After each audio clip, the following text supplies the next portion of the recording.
Hey guys, by request I'm going to do a walk around of my very first car, and I guess you could also say it was my very first Overland rig.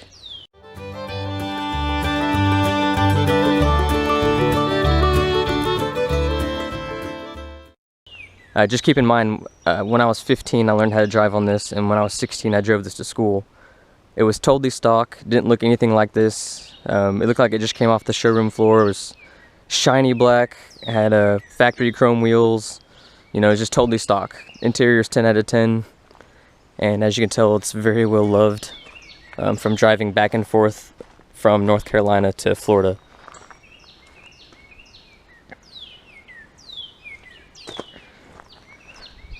Alright, just a little bit of the modifications. In 2004, I think I was a junior in high school. In Florida we had 4 or 5 hurricanes crisscross the state, and we were out of school for a few weeks. So during that time my dad and I made a body lift that came from a Ford Ranger, and we modified it. So as you can see, there's a 3-inch body lift on the Ford Explorer. We also did add-a leafs, gave us a little bit more of a lift. He added that 3rd shock on the rear axle, the one that's kind of going sideways there.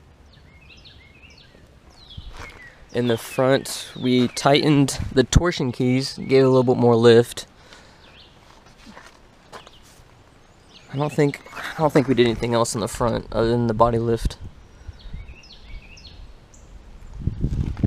We added an aftermarket transmission cooler because we've been pulling trailers to North Carolina with this, with 4-wheelers and supplies.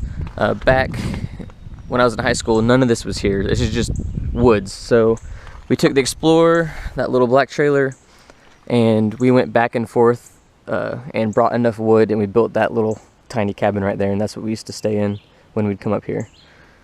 So this Explorer's been around through a lot. Here's an aftermarket filter right there.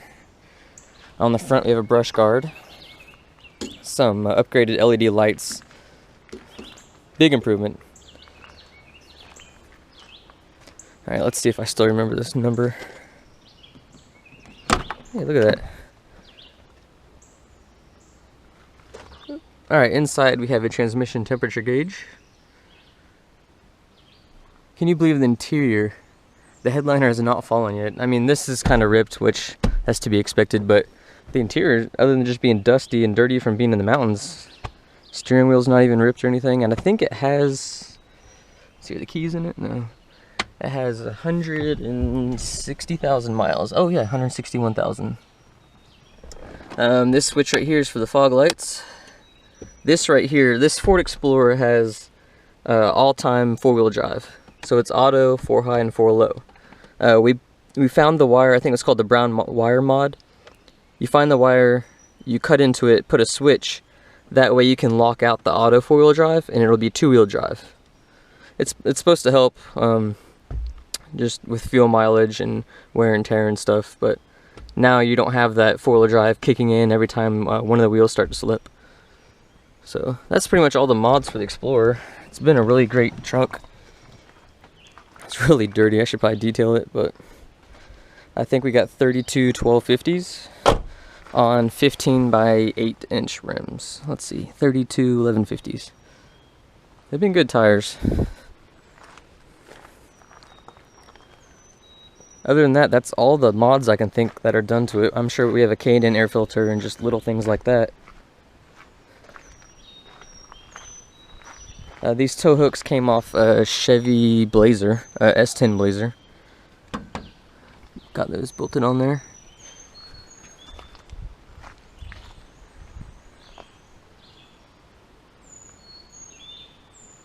There were a couple people that have Explorers that follow my channel, and they were asking me about this, so hopefully they still follow the channel and they see this video. But thanks for watching.